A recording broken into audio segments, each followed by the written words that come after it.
عزوز سلامتنا تقبلونا زي يوتيوب شانل تعزبتي كميت صنحون نزقوان زدلنا زيناتات حيزلكم قريبا لكم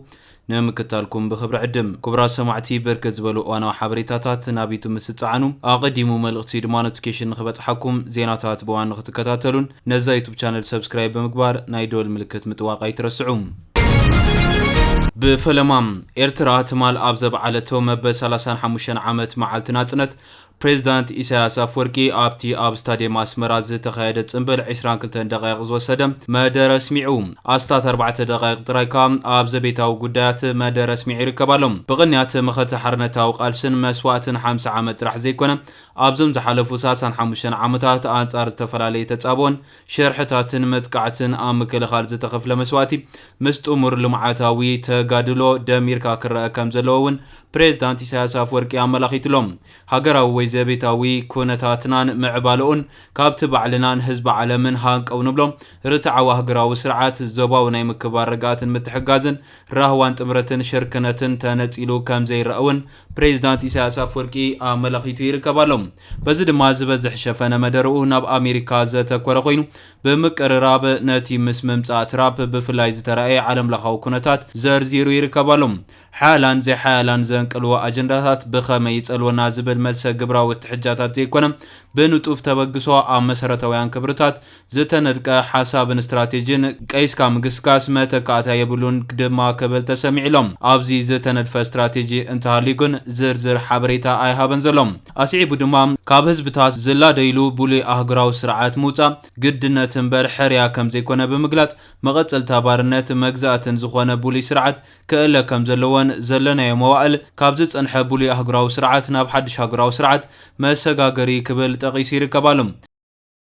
بريزيدنت إساياس أفوركي أبتن زباو زملكت زعبا مسجرة عام زبلو بمتقاسيو مدر قتيلوم عموكا كابتي قدوبنا نبلو تفاسسني لنك أرنا أفريكان كيح بحرن وشمتن آبناي سودان إثيوبيان بفولي تقيساني رايم زبل خوينوم على ما وتأفافنتنا يتقدوبو مزعجي أبهر مزتخصي تزولو قرولاو زيادة قولي حسل زلوم كن كتلو زيز أنحنا نايزخونا على ما ويخون زباو حيلي زبلو وقنات تالقا متتتاو زيبلو بوع الحقرات تقدوبو زقومني حبر دحنت آليان تزي كوينو زغونا كال متكاتا زرات كم زيوات داقم تنصيرو لو كبليوم بريزيدنت إساياس أفوركي قاليت زركب زلوم أتا بريزيدنت زحالف عامت أب قبص دحر زكايدو نحموشة معتات عدد مس تلفزيون إرترا أبز قبروك على محتت ناز قداي آل عيلو منباري ذكرم أبتيك على محتت وتهدراو متتتاو كم زنت زرد بريزيدنت إساياس أفوركي كيح بحري كاب كالوت مايو مسمرات زيادة جيوبوليتيكا أقداس نزلو أهقراو مايو مسمر مخانو كم زأمون قاليت نيريوم نزم مايو مسمر زنمو حاس دمام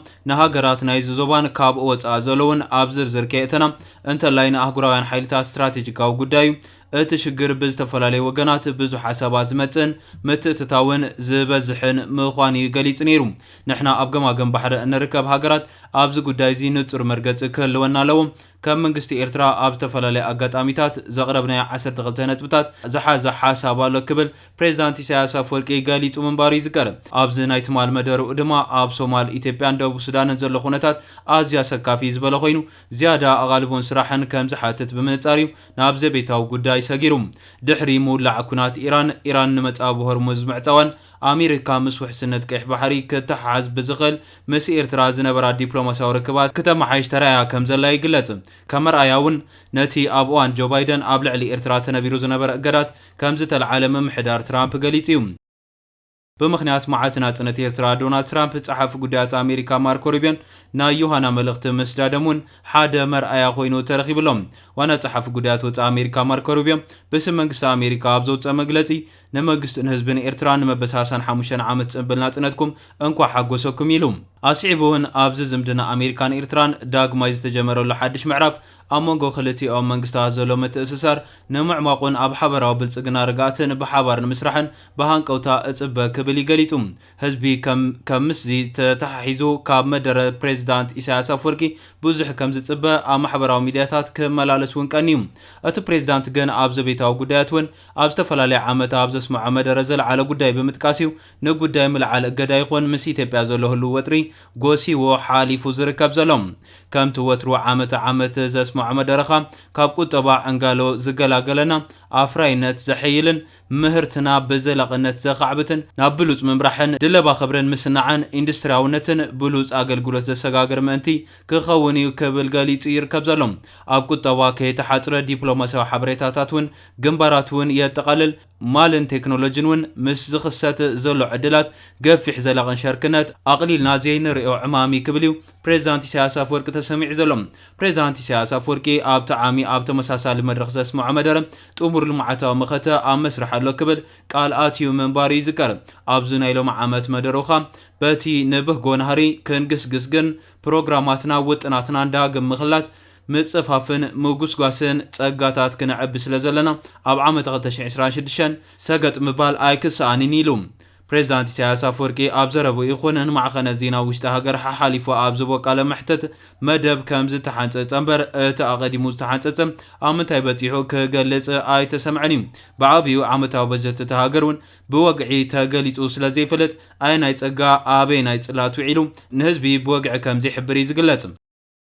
ኣብዚ ናይ ሎም ዘበን እውን ከምቲ ቅድሚ ሕጂ ዝህቦ መግለፂታት ናይ ጽርግያታት መጓዓዝያ ፕሮጀክታትና ብከምቲ ዝተነድፎ ከዓብዩ ናይ መንበሪ ኣባይቲ ሰፊሕ መደባት እውን ማዕረ ማርዑ ክድረኽ ኢሉ ናይ ማይን ኤሌክትሪክን ኣገልግሎት ምስፋሕ ፕሮጀክታት ምድንጓይ ቀረብ እንተዘይኮይኑ መበጋገሲ ኣብዚ ዓመት ክዝርጋሕ እዩ። ኣብ ማሕበራዊ ኣገልግሎት ቀዳምነት ትምህርቲ ብሰፊሕ ህዝባዊ ደገፍ ኣብ ቅድሚ ትምህርቲ ዝብገሱ ፕሮግራማት ቀዳማይ ድርኪ ኺድ ክግበረሎም ዓብዪ ትፅቢት ኣሎም። ምስፋሕ ዓይነታዊ ኣገልግሎት ጥዕና እውን ዓብዪ ትፅቢት ዝግበረሉ ዘለይ ብምባል መብፅዓ ከኣትውን ተሰሚዒሎም። እዚ ዓይነት ቃልን ቃናን ትሕዝቶን ግን መለክዒ ብዘይብሉ ዓመታዊ ከም ዘረባ ዝደጋገም ከም ዝኾነ ዝገልጹ ብዙሓት ኣብ ዘስዕብ ዓመት እውን ብዘይተሓታትነት ብተመሳሳሊ ተዘሪቡ ክሕለፍ ዳርጋ ልሙድ ኣገባብ ኮይኑ ጸኒሑ ክብሉ እዮም ዝገልጹ። ኣብ መወዳእታኻ መሰናኽላት እንተለውን ስክፍታ የለን ቅሰኑ ብምባል እዩ ፕሬዚዳንት ኢሳያስ መደሩ እዛዚሙ። እዚ ከምዚ ኢሉ እንከሎ ርክብ ህዝብታት ትግራይን ኤርትራን ዝያዳ ክሕየል ይግባእ ክብሉ ፖለቲከኛታት ትግራይ እናገለጹ ይርከባሉ። ተንታኒ ፖለቲካ ኣይቶ ተስፋይ ታደሰ ኣብ እዋናዊ ዛዕባ ኣድሂቦም ምስ ሚድያ ወይን ኣብ ዝገበርዎ ቃለ መሕትት ኣብ መንጎ ህዝብታት ትግራይን ኤርትራን ርክብ ብምጅማሩ ዝዓብዱ ፍጥረታት እንታይ ዓይነት እዮም ብዝብል ድሕሪ ምሕታቶም እቲ ርክብ ህዝብታት ዝያዳ ሓይሉ ክቕጽል ከም ዝግባእ እዮም ገሊጾም ዘለዉ። بركبات هزبي زحممم أكلات وقصليتن ربحان كم زخونه دما يحبرو يخون امبر حجي كاب زخونه اوان العلي ركب هزبتات محيال كم زقبا زقلت وايت تسفاي قال زخحنا قيمن صلاتن زلوم صلاتي هزب تግራይ ربحاتات هزب تግራይ كيف تصمو زقبرو صعر صليتن باهغي سلطانن ገንዘብን እናገበጡ አንጻር ተሰናይ ጉርብትና ረክባትን ህዝቢ ወፍሩ ከም ዘለው የምሓቢሮም ኮይኑ ግና ህዝብ ትግራይ ኤርትራን ይራኸባ አለው ልዕሊውን ክጓዓዙ ክልቲዮም ህዝብታት በዚያዳ ክሰርሑ ይግባ ኢሎም አለው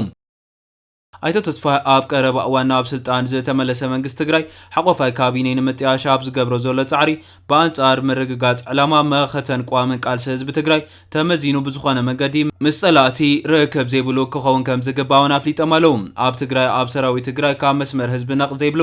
ንህልውና ህዝቦም ዝቃለሱ ዘገርሙ በላሕቲ እዚ ቃልሲ ዝወለዶም ተጋሩ ከም ዘለው ድሕሪ ምሕበር እውን ኣብ ውሽጢ ብሽም ሕወሓት እናመሓሉ ዝሽቅጡ መሬት ዝሸጡ ሕማቃት ሰባት ክእለዩ ኣለዎም ክብሉ ተሰሚዖም ኣለው እዚ ከምዚ ኢሉ እንዳሃለወ ሚኒስትሪ ጉዳያት ወፃኢ እስላማዊት ሪፓብሊክ ኢራን መበሳሳን 5 ዓመት ናጽነት ኤርትራን መንግስትን ህዝብን ኤርትራን እንኳ ሓጎሰካ መልእኽቲ መምሕልላፉ ዝፍለጥ እዩ ይኹን እምበር ብድሕሪ ሕዚ ልሙድ ዲፕሎማስያዊ መልእኽቲ ኣብ ጂኦፖለቲካዊ መድረኽ ወሳኒ መርገጺ ይንጸባረቕ ከም ዘሎ ተንተንትና ገለጹ ይርከባሉ ሚኒስትሪ ጉዳያት ወፃኢ ኢራን ኣብ ወግዓዊ ገጹ ማሕበራዊ መራኸቢታት ከም ዝለጠፉ ክልቲያዊ ዝምድና ክልቲአን ሃገራት ብኩሉ መዳያት ምሕያል ናይ ሓባር ኣጀንዳ ቴህራንን ኣስመራን ክብል ይገልጹ እዚ ብኢራን ዝተዋሃበ መግለጺ እዘን ብማሕበረሰብ ዓለም ኣብ ከቢድ ጸቕጥን እገዳን ዝርከባ ክልቲአን ሃገራት ብዘይካ ዲፕሎማስያዊ ዝምድናታት ኣብ ቁጠባዊ ጸጥታን ወታደራዊ ጽላት ምትሕብባርን ናብ ዝለዓለ ደረጃ ንምብጻሕ ድልዋት ምዃነን ዘመልክት ይክብሉ ተንተንቲ ፖለቲካ ገሊጾም ኣለው ብፍላይ ኣብዚ እዋን እዚ ኣብ ዞባ ቀይሕ ባሕሪ ዘሎ ወጥሪ ኣብ ግምት ብምእታው ኢራን ምስ ኤርትራ ብኩሉ ግንባራት መቀራረባ ነቲ ኣብቲ ዞባ ዘሎ ፖለቲካዊ ረስኒ ዝያዳ ከጋድዶ ከም ዝኽእል ተዓዘብቲ ፖለቲካ ይገልጹ ከም ዘለው እናተሓበረ ዝርከብ ዘሎም نابتناي موداتا زينا مسنسجر مس أمريكا زجبر سممع ጭቡጥ አይኮነን ክትብል ኢራን ገሊጻ ትርከባላ ምስ አሜሪካ ዝካየድ ዝርርብ ምዕባለታት ከምዘሎ ዝገለጸት ኢራን መፍረራም ስምምዕ ግን ጭቡጥ አይኮነን ኢላ ጸሐፊ ሚኒስትር ጉዳያት ወጻ አሜሪካ ማርኮ ሩቢዮ ሎምሶኒ ኣብ ስምምዕ ክብጻሕ ከም ዝኽእል ድሕሪ ምግላጹ ወሃብ ቃል ሚኒስትር ጉዳያት ወጻ ኢራን እስማኤል ባቃይ ነቲ መግለጺ ድሕሪ ምግላጺ ወሃብ ቃል ሚኒስትር ጉዳያት ወጻ ኢራን እስማኤል ባቃይ ነዚ መግለጺ ይብዘሎም ባቃይ ሎምሶኒ ኣብ ካብ ርእሰ ከተማ ኢራን ቴህራን ኣብ ዝሃቦ መግለጺ ኣብ ዝበዝሕ ክፋለት ስምምዕ ኣብ ሓበራዊ መርገጺ በፂሕና ምባሉ ቅንዒሉ እዚ ማለት ግን መፍረራም እቲ ስምምዕ ዘይተርፊሉ ከዛረብ ዝኽእል ሰብ የለን ክብል ያፍሊጥ ዘሎም እቲ ሰነድ መዘክር ምርድዳ ንሱሳ መዓታት ምንዋሕቲ ክስደው ምባል መጻብ ሆርሙዝ ዳግማይ ምኽፋት ብዛዕባ ኒኩሌራዊ ፕሮግራም ኢራን ዝያዳ ድርድር ንምክያድ ዝዓለመ ውጥን ከም ዘጠቃለለ ይግለጽ ፕሬዝዳንት አሜሪካ ዶናልድ ጄ ትራምፕ ድሒሩ ንተደራደርቲ ከይሃጹ መምርሒ ከም ዝሃበ እኳ እንተተገልጸ ኣብ ሙዳታ ዝሓለፈ ሰሙን እቶም ወገናት ኣብ ሓደ ናይ ስምምዕ ይበጽሑ ከም ዘለው ኣተንቢሁ ነይሩ ሎሚ ንጎሶኒ ሩቢዮ ኣብ ርእሰ ከተማ ህንዲ دلهين ጋዜጠኛታት ኣብ ዝሃቦ መግለጺ ትማል ምሸት ገለ ዜና ከንሰምዕ ንኽእልና ኢልና ሓሲብና ነርና ምናልባት ሎሚ ማለት ይክብል ተሰሚዑ ካብ ኢራን መልሲ ክትሰምዑ ቁሩብ ግዜ ይወስድ ከብልውን ሪቪዮ ወሲኻ ጠንቂቑ ሲቢኤስ ኒውስ ከም ዝሓበሮም እቲ ኣብ ቀዳማይ መዓልቲ ኣቦ ዝተቐትሎን መጥቃዕቲ እስራኤል መጉዳእቲ ዝበጽሖ ላዕለዋይ መራሒ ኢራን ሙጅተባ ካሚኒ ኣብ ዘይተነጸረ ቦታ ተዓጺ ከም ዘሎም እዚ ድማ ምስልኡኻት ዝገብሮ ርክብ ኣጸጋሚ ከም ዝኾነን እዚ ነቲ ዝርርባት ከም ዘደነጉን ጸብጺቡ ይርከባሎም እምባርከስ ክቡራት ተዓዘብቲ ነዚ እዋን ዝድኒ ሓበሬታ ዝመስል ነይሩ ብኻሊእ ዜና እስካዕ ንረኸብ ሰላም